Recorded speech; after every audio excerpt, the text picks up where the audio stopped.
Perdón. Salmo.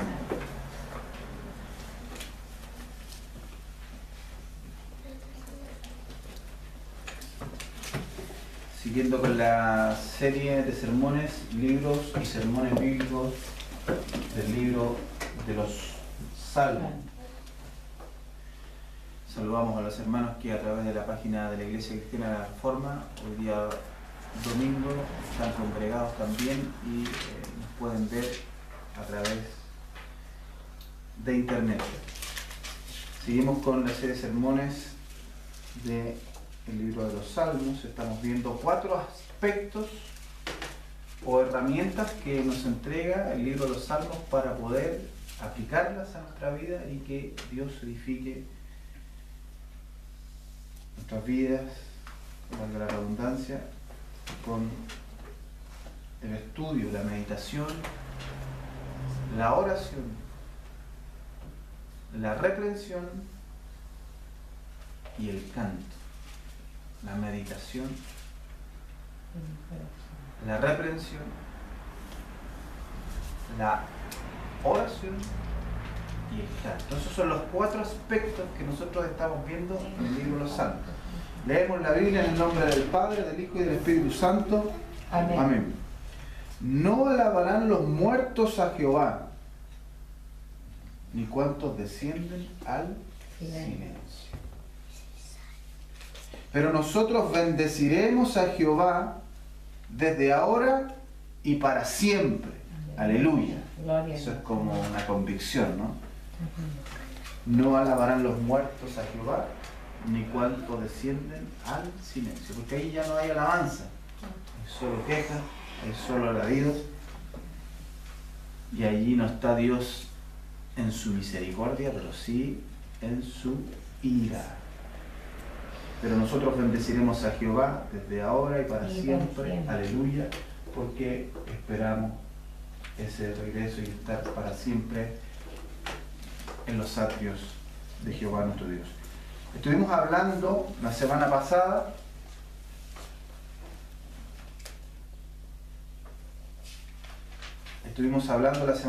en esta serie de sermones del libro de los Salmos, estos 4 aspectos que descubrimos, que vemos, que podemos revisar en las Escrituras y que son herramientas que nos van a ayudar a nosotros a poder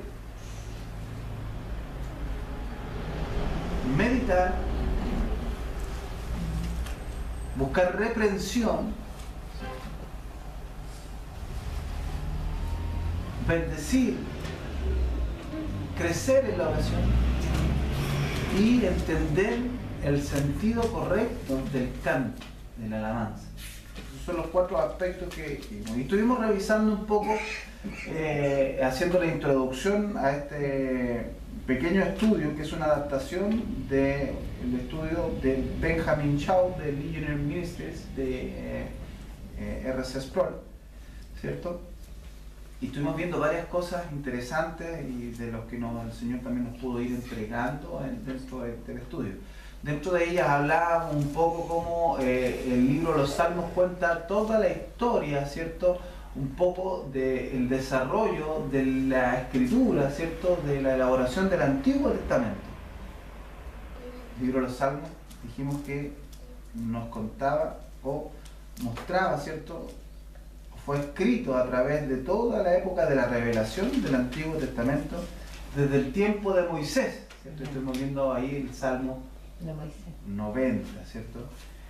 Vimos allí que también se mantuvo todo este periodo y podemos ver escritos también cuando Israel estuvo en el exilio, como el Salmo 126, ¿cierto? Vimos que cerca de 72 salmos se le atribuyen a David como autor de y otros a Enán, a Asaf, ¿cierto? A los hijos de Coré, que son también salmistas. Ahí veíamos también salmos de Salmón y Salmos, como el caso del Salmo 90 y otro de Moisés. Y pudimos ver ahí que los salmos muchas veces fueron utilizados en el Antiguo Testamento en el culto, ¿cierto? a Dios en el Antiguo Testamento. Vimos que hay salmos de lamentos, salmos que son de lamentos particulares y salmos que son de lamentos colectivos, como el Salmo 42 o el Salmo 44, ¿cierto? Vimos que hay salmos que son salmos de acción de gracia, y mientras que otros son salmos que son verdaderos himnos o alabanzas a Dios, como el Salmo 100 o el Salmo 96. Y algunos de estos salmos hoy día son usados, ¿cierto?, como salmos de sabiduría, como el Salmo 1 y el Salmo 119. Y ese Salmo 119, que es el salmo más largo, que es precioso porque nos habla solamente de lo importantísimo que es para nuestras vidas la palabra de Dios. Esa es la importancia radical de ese salmo. Todo el Salmo 119 nos habla de cuán precioso, deleitoso, edificante, verdadero es tener siempre la palabra de Dios, mirarla, meditar en ella. Y estuvimos hablando también que generalmente en el libro de los Salmos nosotros encontramos una de las mayores riquezas respecto de la obra del Mesías y de su reino. Y lo vemos en muchos de los salmos dibujados en la sombra o en la persona o en el carácter davídico, ¿cierto?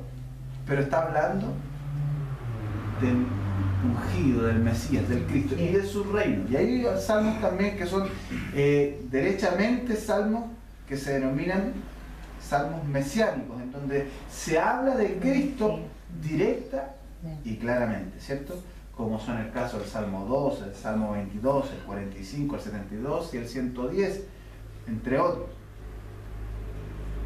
Y ahí vimos cómo a través de esos pequeños destellos de la gracia de Dios, nosotros podemos tener una instrucción, podemos tener sabiduría y podemos tener una utilidad del libro de los Salmos que muy pocas veces se utiliza, ¿cierto? Yo les decía el domingo pasado que generalmente el libro de los Salmos lo abren para acompañar un devocional, para iniciar un culto, ¿cierto? O cuando algún ministro es invitado a predicar en alguna parte y no quiere caer mal, lee un salmito y toda la iglesia queda feliz, contenta y él se lleva los aplausos y los abrazos. No, hermano.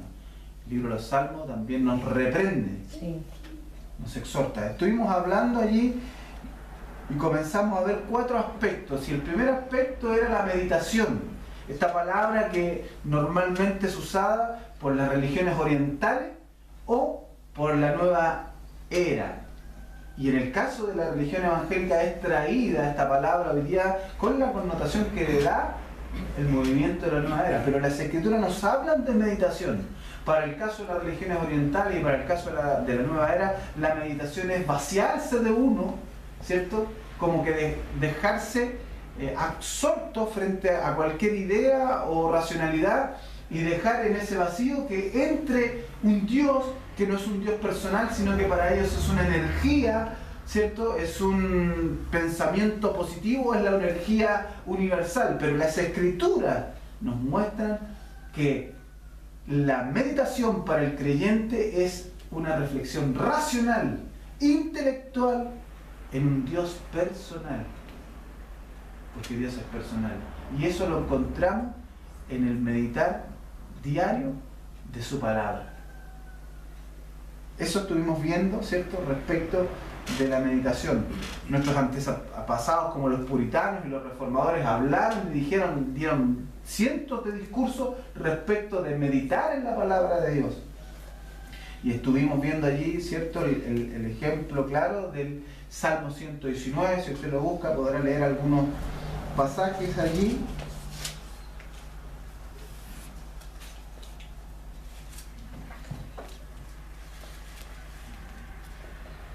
Verso 1, bienaventurados los perfectos de camino, los que andan en la ley de Jehová. Bienaventurados los que guardan sus testimonios, con todo el corazón le buscan. Verso 4, tú encargaste que sean muy guardados tus mandamientos. Verso 27, hazme entender el camino de tus mandamientos. para que medite en tus maravillas.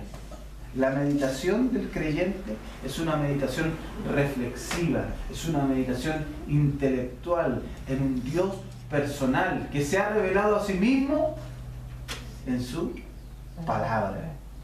La Biblia no nos habla de otra cosa sino de Dios, de Cristo y cómo aplica la obra salvífica de Cristo en la persona del Espíritu Santo. Eso, la Biblia no habla ni trata de nosotros.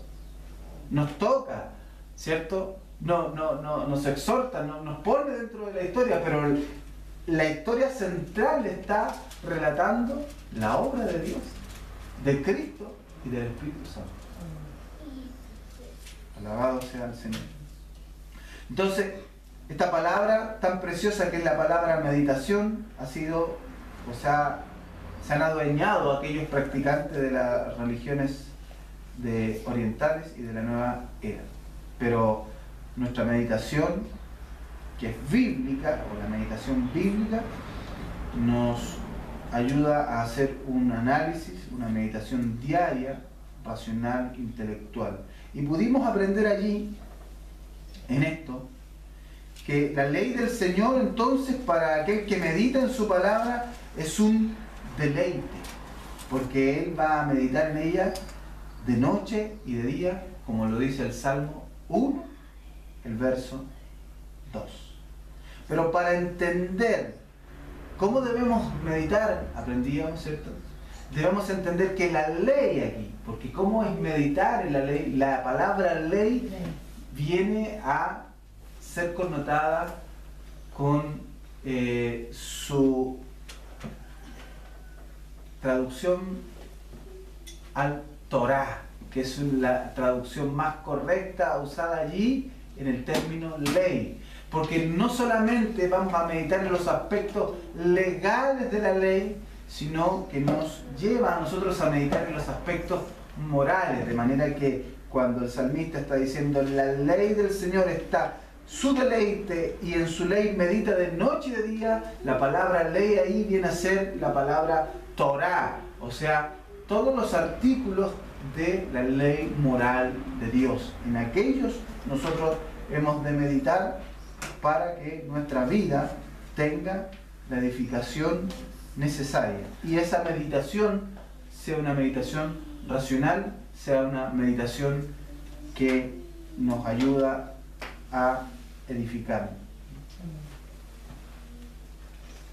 Así nosotros pudimos comprender que la práctica de la meditación cristiana es un ejercicio intelectual y espiritual, en el cual el creyente va a considerar, reflexionando en y considera la palabra de Dios. Nuestra reflexión siempre ha de ser en la palabra de Dios, no es nuestra decisión, no es lo que nosotros creemos, no es lo que nosotros podemos pensar.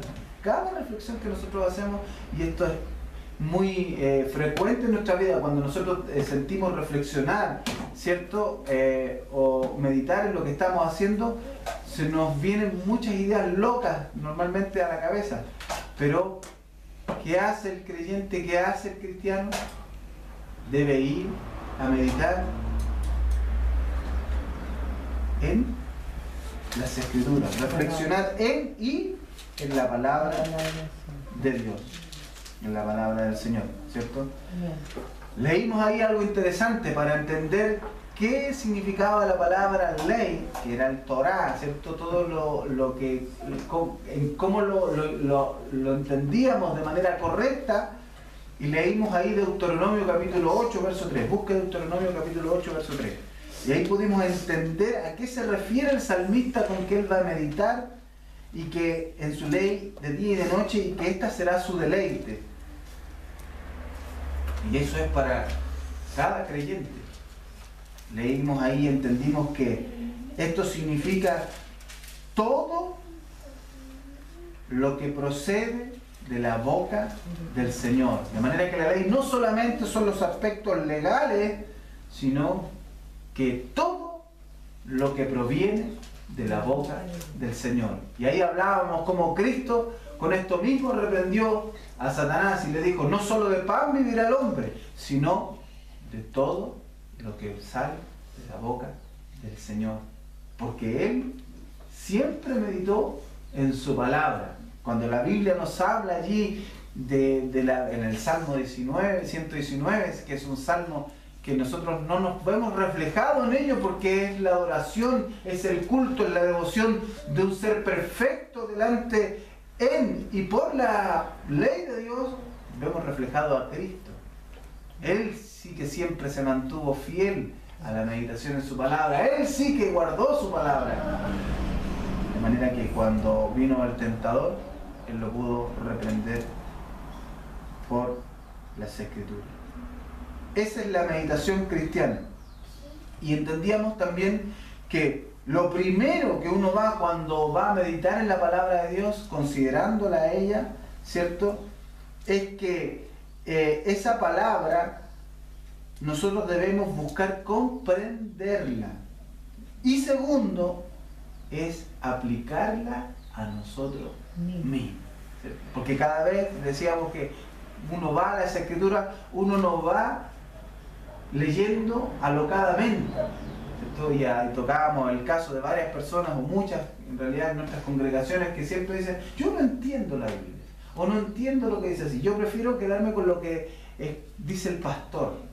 Pero lo que en realidad es correcto y cierto es que yo debo particularmente tener un entendimiento y comprender, tratar de comprender cuando yo estoy leyendo las Escrituras, porque para eso Juan nos dice en sus epístolas que nosotros tenemos la unción del Santo y no tenemos necesidad de que nadie os enseñe, porque la unción misma os enseñará todas las cosas. O sea, el Espíritu Santo nos va a guiar toda verdad y justicia por las Escrituras. Nosotros debemos leer la Biblia y tratar de comprenderla. En ese tratar de comprender las Escrituras estamos nosotros meditando en ella y reflexionando, ¿cierto? Y lo segundo era que no debemos leerla ni meditarla como para los demás, sino nosotros mismos, ¿cierto? Que es el otro error. Cada vez que usted va a las Escrituras y a leerla siempre está pensando en qué le va a predicar a otro. ¿Cómo va a subirse al púlpito a golpear a los hermanos con las Escrituras? No. Lo primero es una reflexión personal, ¿cierto? Meditar, comprenderla y aplicarla a nosotros mismos. Y veíamos ahí que la palabra meditar trae implícito el sentido, la idea de murmurar. Y murmurar es la idea de repetición o repetir. Cuando usted repite, y veíamos como Dios ordenó a Israel, ¿cierto?, que de noche y de día debieran meditar en los estatutos, en su ley, que debieran escribirlos en los postes, en los dinteles de las puertas, que por qué los sacerdotes tenían en las orlas de sus atavíos escritos de la palabra de Dios. Porque eso es lo verdaderamente importante. Porque eso es lo que sustenta y alimenta nuestras almas. Y ya vamos a ir acercándonos a cosas que para este día domingo nos van a hacer también reflexionar y que son importantísimos. Y ahí veíamos lo importante que es el Salmo 119, que es un ejemplo para el creyente de una meditación sobre la palabra de Dios. Cuando usted léalo, cuando llegue a la casa, lean el Salmo 119, lo que nos ven a través de la página de la Iglesia Cristiana de Reforma, mediten en él. Como todo el Salmo nos va a hablar de aquel que se guarda, se fundamenta en las Escrituras. Algunos salmos de meditación para que usted los estudie y los lea es el Salmo 1, el 34, 37, 49, 111, 112 y 119, entre otros. Entonces, eso alcanzamos a ver a grandes rasgos el domingo pasado. Ahora nos acercamos al segundo aspecto importante de este estudio del libro de los Salmos, o este sermón expositivo. Decíamos que teníamos 4 aspectos importantes. Número 1, la meditación. Ya usted sabe que nosotros debemos meditar en la palabra de Dios. Que la palabra meditación no es mala para el creyente evangélico, porque nosotros tenemos la definición y la aplicación correcta de lo que significa meditar. Es una meditación reflexiva, racional.